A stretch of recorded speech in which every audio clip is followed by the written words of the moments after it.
Welcome to Happy Talks with Dr. Alice and Donovan. Dr. Alice Fong is a holistic naturopathic doctor and founder of Amor de Soi Wellness. And Donovan Jensen is a software engineer and founder of howtohappy.com. Together, they're out to cause more happiness in the world. Hello, everyone. Welcome to Happy Talks. My name is Dr. Alice. This is my awesome co-host, Donovan. And today I have a very special guest, t.kari Mitchell. She is a motivational speaker, author, holistic wellness coach, and founder of Lifestyle 120, which inspires mature, seasoned women to overcome limited beliefs and thinking, reclaim their health, confidence, purpose, and power so they can flourish in their golden years. Please welcome TK. Welcome, TK. How are you doing today? Doing excellent. Thank you so much for inviting me. Yeah, of course. Well, thank you for joining us on our show today. Mm-hmm. Great. So yes, let's start off with just you sharing a little about your story. What led you to doing what it is that you're doing, and why is this so important to you? Yeah,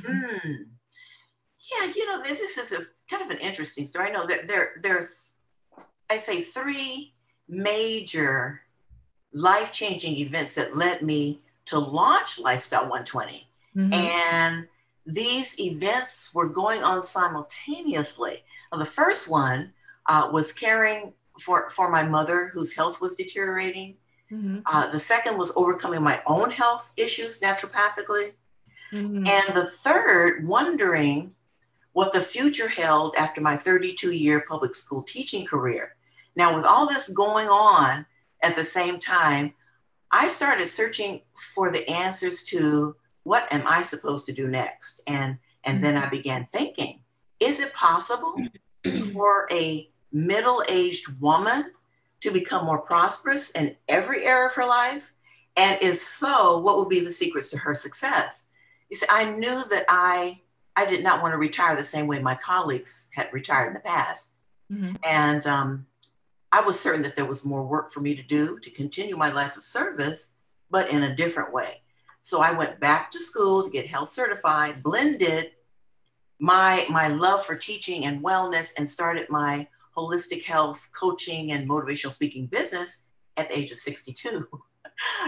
Because I wanted to inspire mature and seasoned women to step into their power and achieve what was most important to them, I used my own experiences and success to create Sprout Your New Life. That's my comprehensive empowerment program, specifically designed to prepare courageous women for their beautiful second half. Now, but my mission is just a little broader. My mission is to change the way people view aging. So the global perspective is positive, not negative.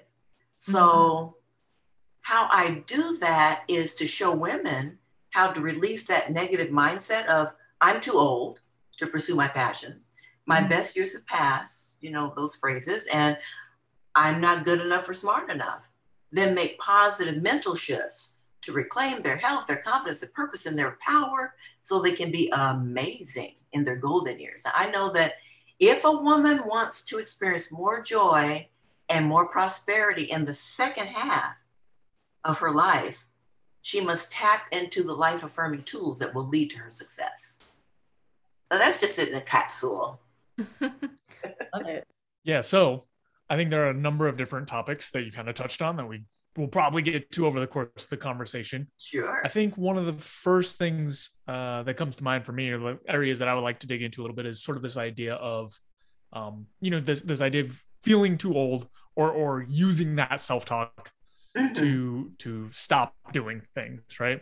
Yeah. And I'd be curious what you see sort of the pattern is around how that develops, or like when that develops, right? Because, at some point you have to start thinking you're too old, right? We don't come into the world that way. So I'd be curious what you see as sort of the pattern around there, how that sort of develops. And then, like you were talking about, some of the off ramps. Yeah, I think that the pattern starts with societal expectations, really. It's sort of, at this particular time in your life, you're supposed to be settling down. Nobody really expects for you to do anything else significant after retirement, those kinds of things get caught up in our brains. And then once these women, a lot of them are just so full, they want to explore and they want to tap into their passions. And I help them do that. But some of them have already given up, thinking that, well, I think that, if I was supposed to do something really great or grand or make a significant contribution in the world, I probably would have done that earlier. But see, at this particular point in our lives, 50 and over, or 55 and over, 60 and over, it seems like the best time, because now if you do have kids, they're grown and they're doing their thing. Right. And, that former life where you were getting up and going to the regular 9 to 5, that may be over for some people. And now you're sitting at home watching the soap operas and you don't feel comfortable doing that because you've got more in you. And so that's where I come in. Yeah, I love that because I also work with a lot of women, and, generally speaking, women tend to be like the primary caregiver, yes, raising the children. And then a lot of them are also working a lot. So it's like them being of service to their family or their job or both in combination. It's like, where do you get time to really have the introspection to be like, what do I really want to do and accomplish? And it's like, finally shove those kids off to school. I got to do what I want to do now. Yes. I could see it as like an opening for opportunity. But I guess like my question would be, for those women who feel like it's too late, I'm too old, like what's the first thing that you would say to them or advise them with? Yeah. It's interesting that some of these things I'm going to mention may seem, well, I don't know, they may seem sort of obvious, but then again, everybody's not tapping into this. So right, yeah. I think, people really, it's all about self-care. And I've transformed myself many times over the last 15 years. And what I have learned is that in order to increase our chances of living a long, fulfilling life, I've got 7 lifestyle elements that must be practiced in order to grow and flow. I'm sure that many of our listeners have heard of them. The first one, of course, is nourishment, nourishing our bodies with fresh, wholesome, vitamin-rich meals. Making a conscious decision, though, to avoid highly processed foods laden with salt, fat, sugar, and preservatives. That's one. Second is establishing a regular fitness routine, because our bodies were meant to move, and devising a plan to move more will help to keep it working properly. Third is getting proper rest. We all need to be well rested to accomplish our daily tasks. The fourth is the importance of a comfortable and inspiring living space that's free of clutter and toxicity. And we want to make sure that our surroundings are conducive to inner peace and creativity.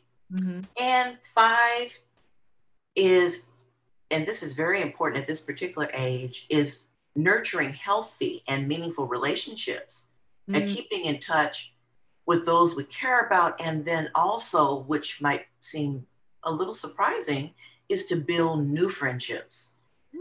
And 6 is generously giving of ourselves through community service. And the 7th is juicy. It's pursuing our interest and our dreams. That's what keeps us relevant and passionate about life. And I believe that committing to these lifestyle components will promote health and wholeness and enable us to lead a full life. Now, but the elements are intimately connected. For instance, if we want to improve our overall health, we'll need to do more than just eat nutritious foods. I think the 7 lifestyle elements must be aligned in order to reap the benefits of optimal health. And besides those 7, then there's this secret ingredient that is delicious that helps to harmonize everyday living experiences. So what is the secret ingredient? Oh, Oh, Or are you going to I'm, see that? I'm glad you asked. Yeah. Got So, my attention. right. Oh, okay. So with the seven, okay, so none of the seven lifestyle elements I mentioned are sustainable without the spiritual component. I believe that in order to experience whole health and to fulfill the desires of the heart, there's got to be this lifeline circulating through our everyday experiences.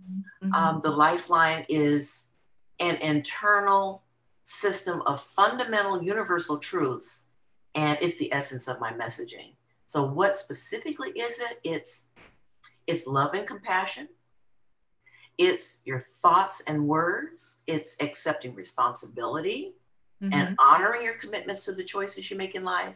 It's trusting and believing, and it's having courage and passion, getting excited again and again about the rest of your life. It's about establishing expectations and planning to be open, just being vibrant during this next stage of life.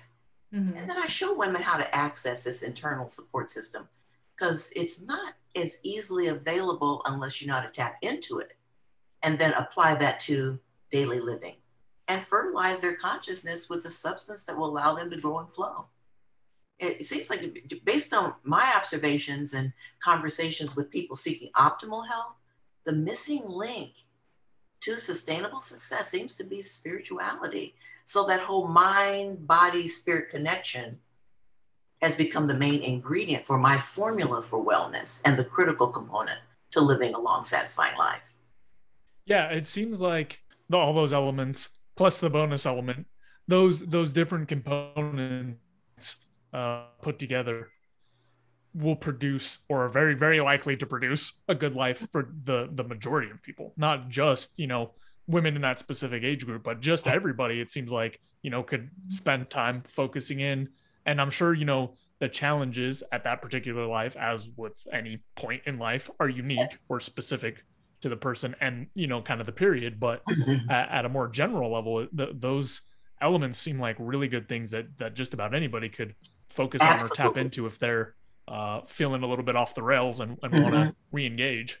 Absolutely. I was talking to several people last few months, and their comments were, like you said, this applies to anybody. And I think my 17-year-old son needs this. So yes, I mean, kids, teenagers, young adults, older adults, everyone, men and women. Yeah. I'm just sort of focusing right now on my girls. So I say, my mature and seasoned women, but certainly this is actually applicable to any person who wants to lead a full life. You're absolutely right. So kind of like circling back to your seven points that you made to have a like vibrant, fulfilling life. One of the things that stood out for me, because you had mentioned like having relationships, meaningful connections, which I agree with is so important, but you added the part about having like creating new friendships even at that age, which I think could present a challenge to some people. And like even not even like in your golden years, I noticed like post college that could be like a challenge for people of like, how do I build friendships? Because in college it's like you're put in this little like incubator together, so you build them naturally. So it's like, how would someone go about that in building like new friendships and connections more than just like a superficial like chip type of thing? Well, first of all, I think they need to become aware that this is something that they want to do. First of all, they have to want to do it. Yeah. And think about how you can get there and take baby steps. For example, one way to do this, I mean, we're involved in, pandemic. It's really tough to get out there. We have to wear a mask, where do we go? So that's really hard too. But one suggestion that I have is to meet new folks through lifelong learning. And lifelong learning is really huge with me. I really do advocate that. So even if you're not attending a class in person, Yeah. you can certainly sign up for your online programs. Yeah. And they're doing something similar to Zoom where you can see people. And that's where you meet people that you don't know, but it's really awesome because they're like-minded. They're in the same class you are. Mm-hmm. And so it gives an opportunity, it creates an opportunity for you to maybe connect outside of class or find out more about that particular person. So that's one example. Yeah, that's a great example. I actually can connect with that a lot because one of my communities, I've done a lot of personal development courses with Landmark Education, and some of my best, closest friends are from like the groups that I was randomly assigned, just random strangers put together. Now, like, they're my sisters essentially. So absolutely, I get it. Yeah. Yeah. Good. One other piece I wanted to add to that is I feel like it's a really good place because it sort of equalizes the playing field around, you're all in the same class. Yes. So as opposed to maybe just trying to go out, in the street and meet a random person, right? You not really sure what attributes you may or may not have in common, but on the learning path, it's all equalized around, hey, we all are learning whatever this particular thing is. I know for me, again, it's probably not going to fit as well into the demographic we've been talking about, but for me, sports or that kind of stuff, just places with a shared interest have been really fertile breeding grounds for making new connections, because then instead of digging through, the mystery of like, well, do you like dogs? No. Do you like that you already have some sort of shared connection point? Right. That's absolutely true. I didn't mention the gym because some of them are closed and people may not feel comfortable going there. But like say, you go out for your walks, you go out and enjoy nature. And if you have a poochie, other people may, and that's a discussion point right there. Like, oh, what a cute doggy. And what's your name? At least you have that thing in common. You like to walk and you like dogs. So yeah, there are other ways, but you have to want to. And then once you decide that that's what you want to do and that's going to improve your life, then all of a sudden opportunities start popping up for you. Right. Yeah, I think that's really important because I would guess for most people, at least, I'll speak for myself historically, a lot of my friendships have just naturally shown up. And I've realized in the last few to several years, they haven't been showing up as much, but I haven't been intentional about it. And it's exactly kind of what we're talking about right now, which is if you're not making an effort, these things aren't going to just fall into your lap most of the time. For some people, sometimes maybe, but in general, probably not. Yeah, that's the key word, intentional. Yeah. Yeah. The other thing, when you were mentioning the initial elements of an energized, fulfilling life, you did mention like pretty obvious things that seem like basic, like of course, eating well, exercising, sleeping well, which I have the same thing where I know people like everyone knows this, but they're not practicing it is the bigger challenge. So it's like, when those pieces aren't in place, what would you suggest for them to be supported in building like these healthier habits that they know they need to be doing, but they're struggling with the doing of it? And like I said before, it has to be intentional, but then that's where you include those principles I talked about, the universal principles, the love and compassion, all of that fit in. And once that gets inserted into these 7 components that people understand, and they can go through that and say what is holding them back or what is causing them not to be successful. Just as an example, we make these New Year's resolutions, right? And where are we now? Oh, I gave that up back in late January, my New Year's, what happened to those? But then again, you're thinking about, I'm thinking about this one particular client who wanted to lose weight, and she was really all over that. But her reason didn't sustain her. The reason was So she could get into this gorgeous gown that she had purchased for her daughter's wedding. After that, well, okay, you can go through all this work. You've got to have a sustainable reason, your big why. And it's not because of the wedding, it's because I personally want to be healthier so that I can live my best life. That's just an example. And because I love myself so much that I want this for myself and for my family and for my friends. So that's just like a quick little example that the goals need to be looked at carefully. Figure out, now, where are you going with this? And the why. Yeah.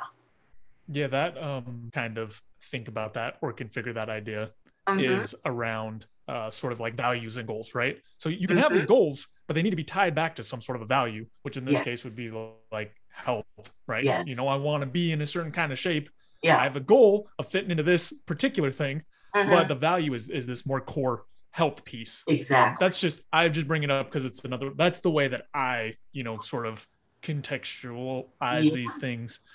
On another note, I wanted to ask a little bit about, this spiritual piece that you mentioned.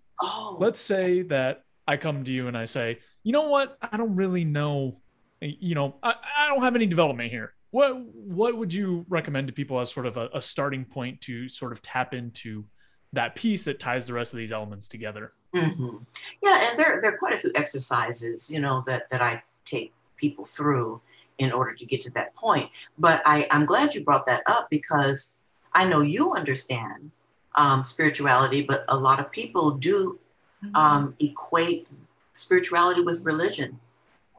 And so I just want to be clear on that. And maybe I should say something about that because when I refer to spirituality, so I'm not talking about a particular religion. To me, spirituality transcends religion. So it really doesn't matter what religion you are or what term you choose to describe supreme power. The spirituality is that inner peace and knowing. It's your truth. And so I'm talking about a guiding force, whatever that is, acknowledging, having access to, and trusting a higher power that connects you then to your higher self and the world. And because spirituality, I look at spirituality as life affirming wisdom. And because it's very personal, I'm sure everyone on this call can describe what it means to them based on their experiences and faith tradition.